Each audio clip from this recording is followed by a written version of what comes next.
Hey, what's going on, good people? Welcome to Russ Can Fly. It's time for the 172. Let's go! Perfect.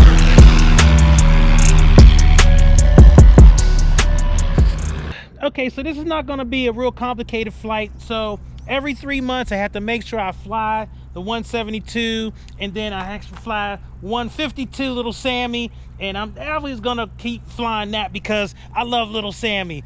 But the question is, should I keep flying this 172? I'm in a quandary. So let's fire up the plane. I'm gonna do my pre-flight, all of that kind of stuff, and then I'm gonna fire up the plane.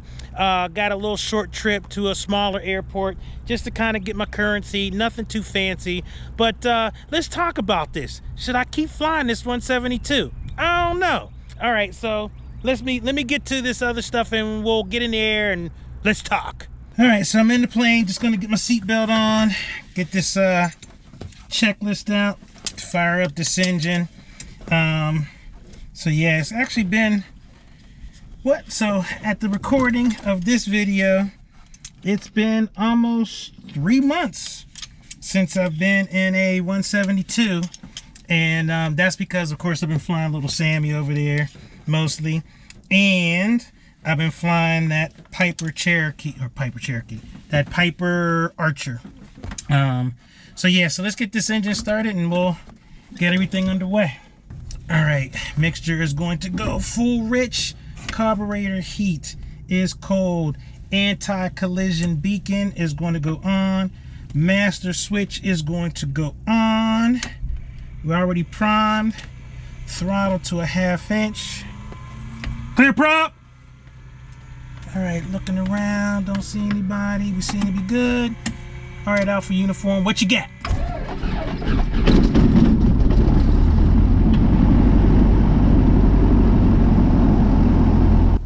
Check. All right, much better.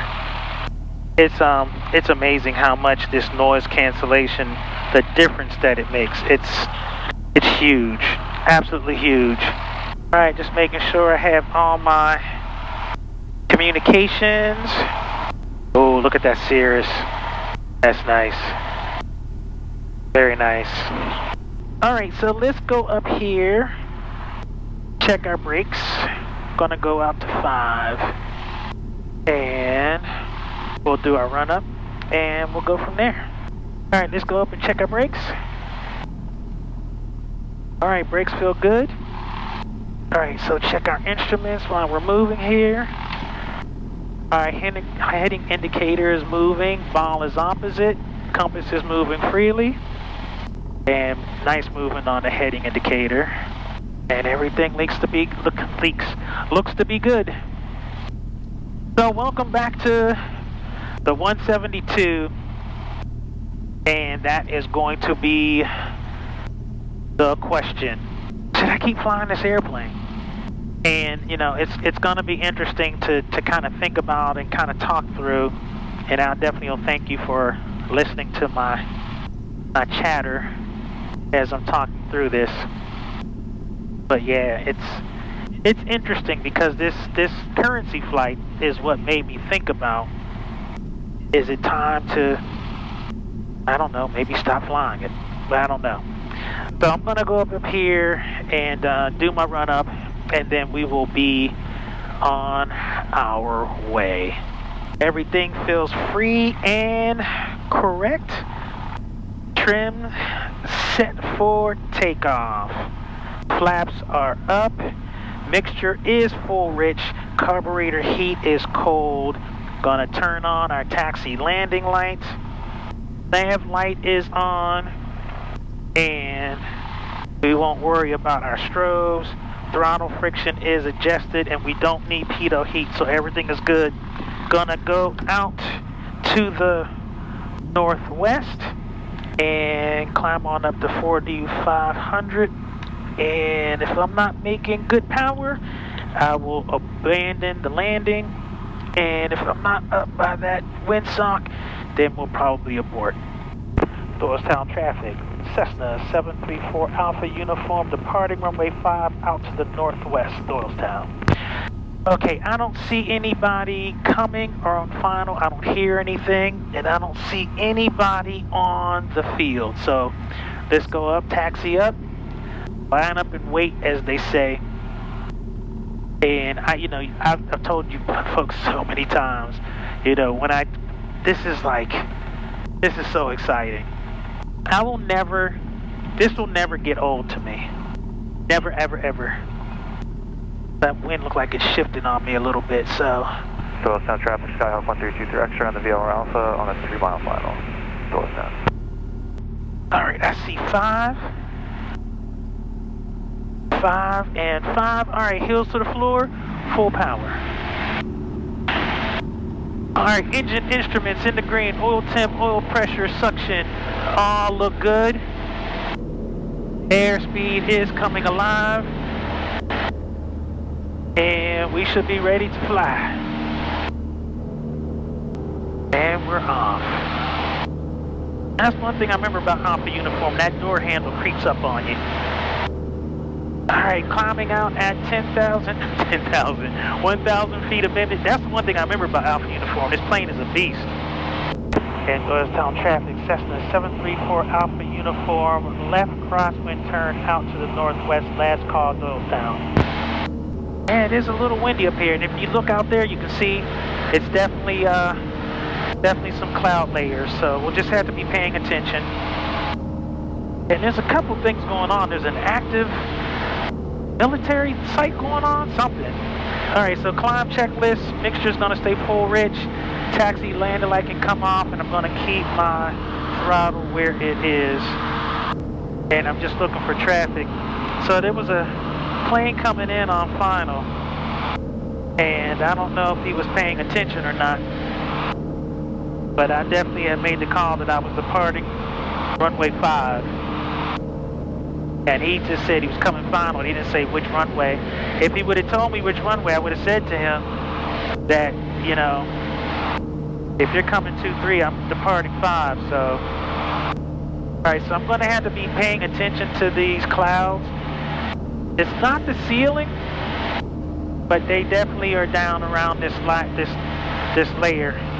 So one of these days I'm going to be able to fly through those clouds and go above them.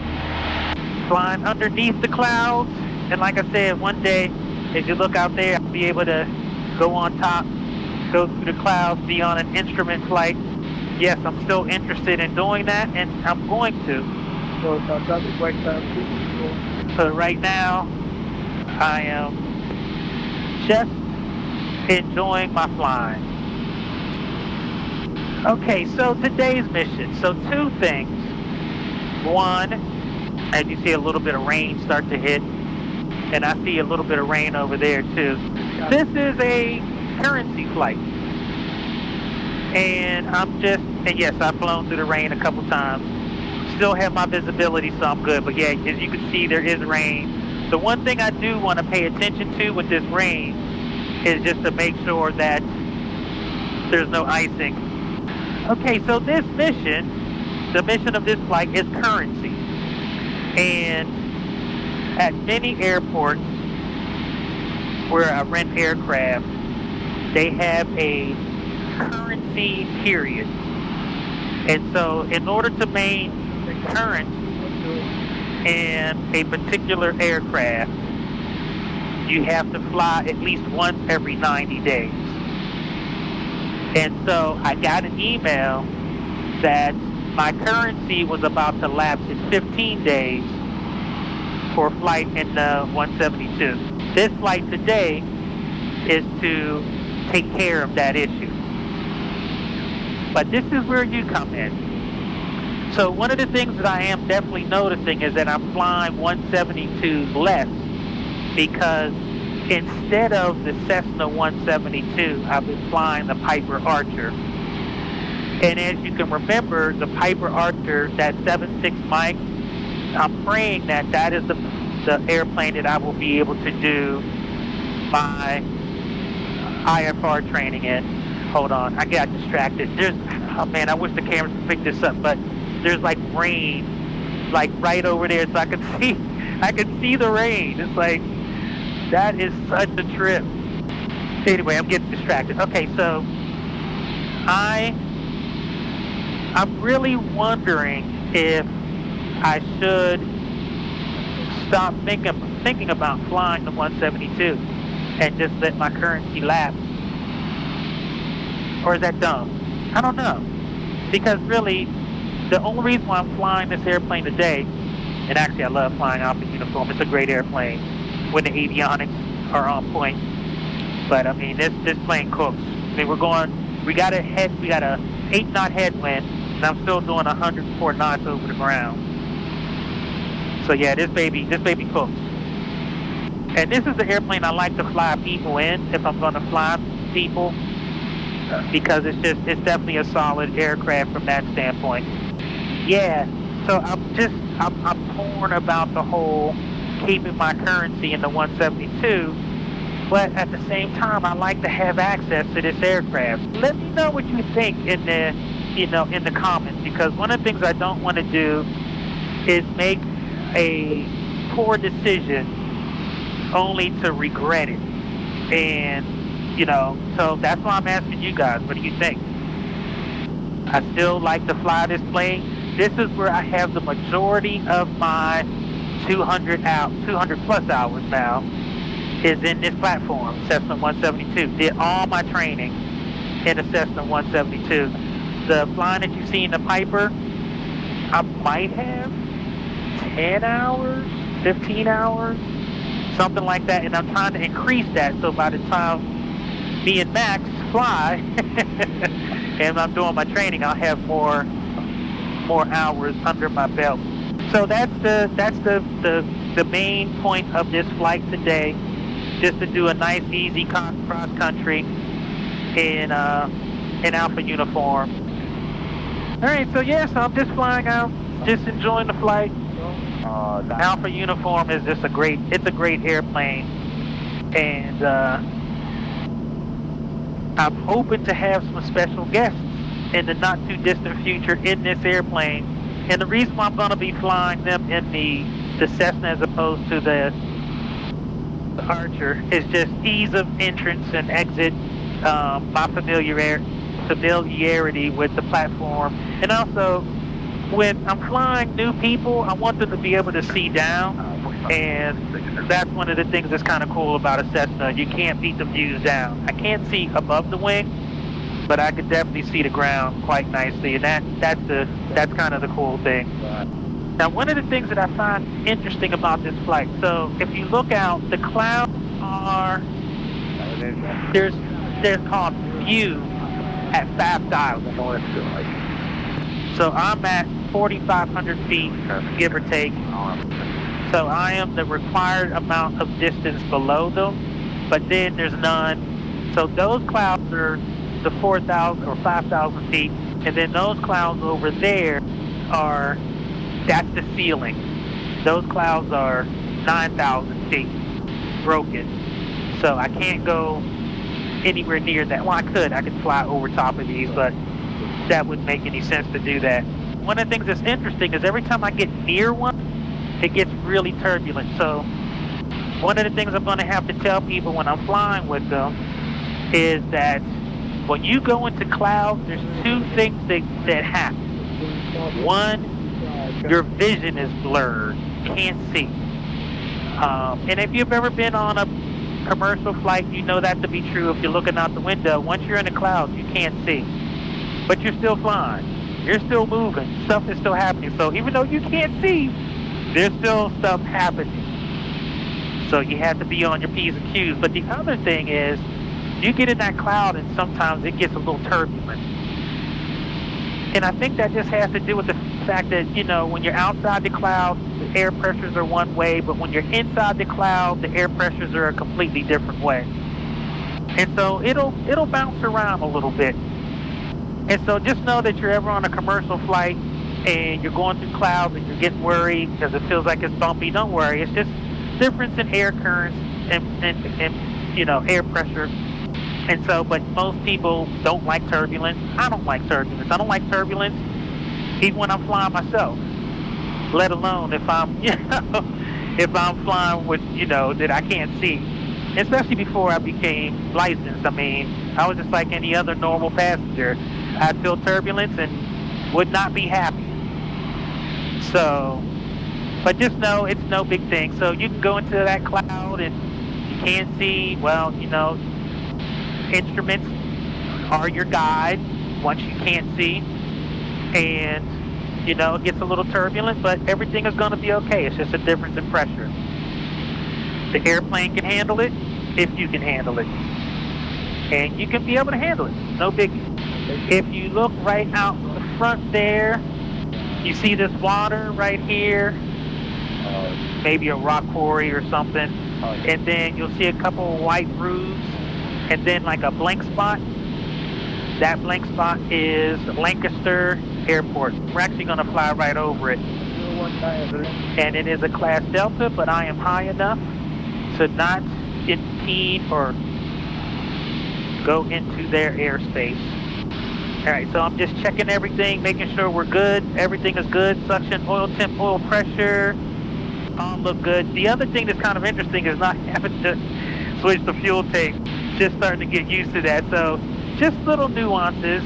Do I notice a difference in flight characteristics? Yeah, definitely. It just, you know, it's subtle. It's almost like the difference between, you know, a speaker and a regular. Like you just know. But I'm not mad at Cessna 172s at all. They brought me to this place, so I will never be mad at a Cessna 172. But for a Cessna 172, there would be no Russ Can Fly. Clear on that. All right, so if you look right out ahead there, that is Lancaster Airport. So we're about to fly over top of it. And if you can remember, I've flown a couple people there. That's usually where I like to take people on their first flight because it's just quick. You can see how quickly we got here. I mean, I've been yakking the whole time, and I won't probably take a lot of that, edit a lot of that out because I was talking the whole time. But yeah, that's a really quick flight. Yeah, so I'm going to start my descent. Left base. All right, so fixture's going to go full reach. Carbon feed is going to come in, and we're going to power down. And let's trim for a nice 500 feet per minute descent. All right, so yeah, so just descending. And the one thing look at this. I definitely fly better in the Cessna just because I know what it's going to do. 13. Now this is going to be interesting. So see these hills? So I think it's going to be, it's not too far from deck. So I don't know if it's going to be in here, because I think those little mountains, I don't know. We'll see. All right, so one of the things that's going to be interesting, so I'm going to stay here for now. Let's turn this carb off. Let's go down to 2,000. All right, let's prepare for landing. All right, brake feels good. Taxi landing light comes on. I'm actually throwing my strobes on too. Now, one of the things that's going to be interesting is finding this field. So I'm just looking for the field. I'm going to stay here at 2,000. And you can see out front there, like those mountains and stuff. Definitely a little interesting. So I am presumably about to fly over this field, and I don't see it.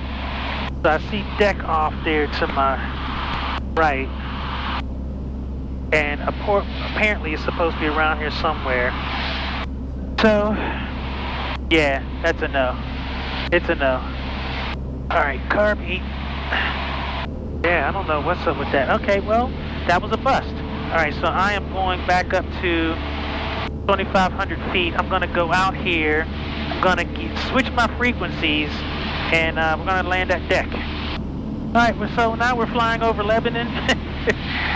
So yeah, I'm wondering if that airport was like a grass strip or something, which would be interesting, but I'm not allowed to land in a grass strip in this aircraft because it is not mine. It is a rental, and there's just too many things that can happen. deck traffic, Cessna 734 Alpha Uniform, 5 miles west of the field, going to overfly the field for a left downwind for runway 19 deck. Alright, so that was a bust. Alright, so we're going to overfly the field, so let's come on down. 12394, final runway 1. Carb heat, taxi landing light comes back on, and deck traffic, Cessna 734 Alpha Uniform, turning left downwind for runway 1 deck. 3 Romeo, be looking for that traffic. And for my non-pilot peeps out there, just letting you know that he was definitely talking about me, so he's going to be looking for me. And you saw me key the mic twice in rapid succession, and that is just to acknowledge his radio call to me. And deck traffic, Cessna 734 Alpha Uniform, turning left base, runway 1 deck. Deck traffic, Cherokee 103 Romeo, 1 mile to the west, be crossing the airport midfield, joining left downwind, runway 1. And deck traffic, Cessna 734 Alpha Uniform, turning final for runway 1 deck. Alright, so I'm high. Let's get and fast, really fast. And I'm high, so you can see those 2 lights, 2 white, so I'm high. Alright, so I'm lined up, I got traffic in sight, I know I'm high, but I'm getting myself and together. I see the crossing traffic. And it's time to put this bird on the ground, so cue the music. Alright, we're on glass lip, getting low. 3 Romeo, turning left downwind, runway 1, deck.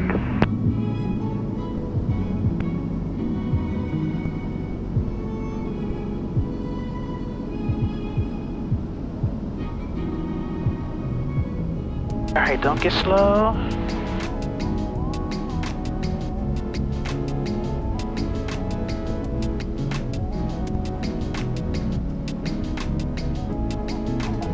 Butter, flaps up. Romeo, turning left base, runway 1, deck. And deck traffic, Cessna 734 Alpha Uniform is back taxiing runway 1, deck.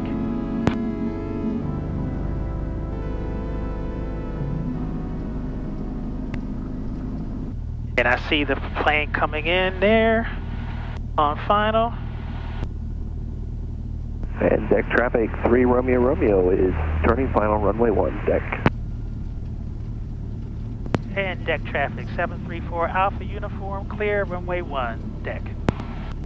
Alright, well people, that was interesting. That was definitely not what I planned to do, but sometimes best laid plans, as they say so.